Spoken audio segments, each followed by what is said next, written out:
Hello student, I am Preeti Shukla. Welcome to my course. तो आज हम स्टडी करने वाले हैं इनऑर्गेनिक के चैप्टर पी ब्लॉक एलिमेंट की। हम समझेंगे कि कौन से ग्रुप से लेकर कौन से ग्रुप तक पी ब्लॉक एलिमेंट के अंदर आते हैं। पी ब्लॉक के अंदर वो सारे एलिमेंट आते हैं, उनकी स्टडी करेंगे। साथ ही साथ आज हम स्टडी करेंगे जितने भी पी ब्लॉक की जो प्रॉपर्टीज़ रहेंगी उनकी भी आज हम स्टडी करेंगे। तो स्टार्ट नाउ।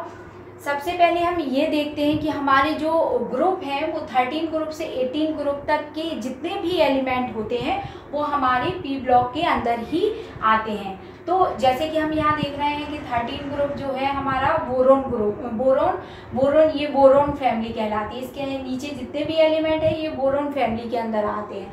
नेक्स्ट अपना 14 ये कार्बन फैमिली है, 15 ये नाइट्रोजन फैमिली है, 16 ये आपकी ऑक्सीजन और 17 है ये आपकी हेलोजन फैमिली कहलाती है।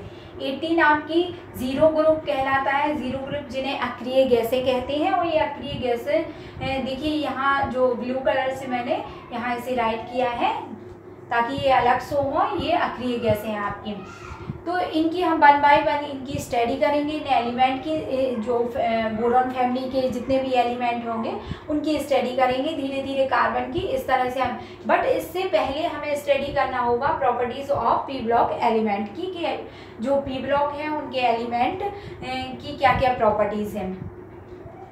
तो सबसे पहले हम पी ब्लॉक को समझ लेते हैं कि पी ब्लॉक में इलेक्ट्रॉन कॉन्फ़िगरेशन को समझना होगा कि जितने भी एलिमेंट दिए गए हैं आखिर इनको पी ब्लॉक में क्यों रखा गया है।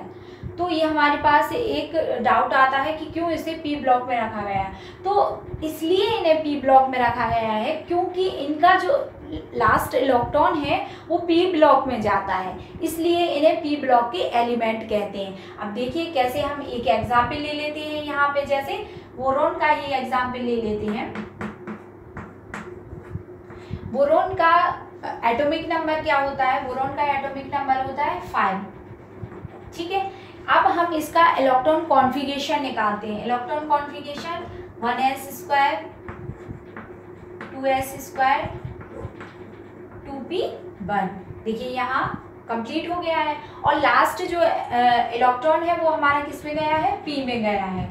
तो जितने भी इसके एलिमेंट रहेंगे उनका लास्ट इलेक्ट्रॉन पी में जाएगा, इसलिए ये पी ब्लॉक के एलिमेंट कहलाते हैं। अब किसी और का भी हम जैसे देख लेते हैं, कार्बन का देख लेते हैं। तो कार्बन का कितना होता है? 6 होता है।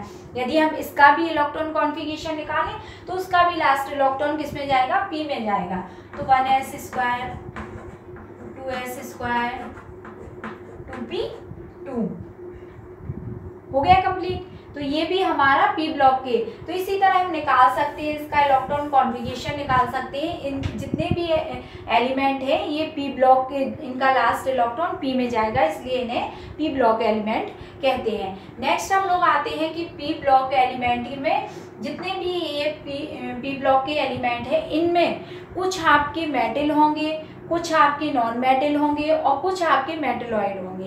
यानी कुछ आपके धातु भी होंगे, अधातु भी होंगे, उपधातु भी इनमें प्रेजेंट होंगे। तो जब हम इनकी फैमिली की स्टडी करेंगे तो उनमें इन चीज़ों को भी हम डिस्कस करेंगे। नेक्स्ट आपकी प्रॉपर्टीज ये आती है कि पी ब्लॉक के एलिमेंट कॉम्प्लेक्स कैटायन बनाते हैं, एनायन बनाते हैं। तो इसमें जितने भी आपके एलिमेंट दिए हैं उनमें से कुछ ऐसे एलिमेंट हैं जो एनायन बनाते हैं। यहाँ देखिए जैसे ये दिया है, कार्बन का भी एक कॉम्प्लेक्स एनायन दिया है, नाइट्रोजन का एनायन भी दिया है, इस तरह सल्फर का भी दिया है। और भी बहुत से होंगे जो कॉम्प्लेक्स एनायन को शो करते हैं। नेक्स्ट आपका दिया रहता है कि इनमें जो ऑक्साइड होते हैं, कुछ ऐसे एलिमेंट हैं जो ऑक्साइड को शो करते हैं। तो इनके ऑक्साइड अम्लीय होते हैं। पी ब्लॉक के जो ऑक्साइड रहेंगे वो अम्लीय रहेंगे। कुछ ऐसे भी ऑक्साइड होते हैं जो क्या कहते हैं, उभयधर्मी भी होते हैं।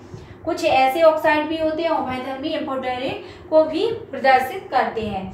नेक्स्ट आपकी प्रॉपर्टीज आती है कि इनकी जो संयोजकता रहती है, जो पी ब्लॉक की संयोजकता रहती है वो निश्चित होती है, वो एक निश्चित रहेगी। लेकिन कुछ ऐसे एलिमेंट भी रहेंगे जैसे नाइट्रोजन हुआ, फास्फोरस हुआ, ये वेरिएबल वैलेंसी को भी शो करते हैं। क्या करते हैं, वेरिएबल वैलेंसी को प्रदर्शित करते हैं।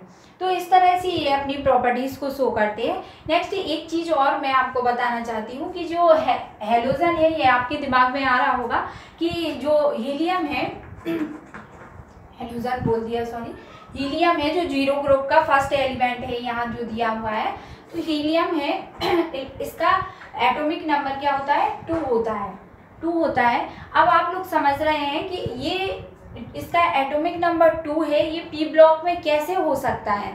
तो सबसे पहले तो इसका इलेक्ट्रॉन कॉन्फ़िगरेशन निकाल लेते हैं, 1s²। अब देखिए ये s में है, फिर p में क्यों रखा गया है, तो ये एक अपवाद है, ये हीलियम है, ये एक अपवाद के रूप में यहाँ प्रेजेंट है, इसलिए इसको छोड़कर बाकी की जितनी भी चीज़ें हैं ये पी ब्लॉक में रहेगी, ये भी रहेगा, बट ये अपवाद के रूप में प्रेजेंट है यहाँ, इसलिए इसको आप बार बार ना सोचें कि ये एस ब्लॉक में आ रहा है और पी ब्लॉक में रखा है।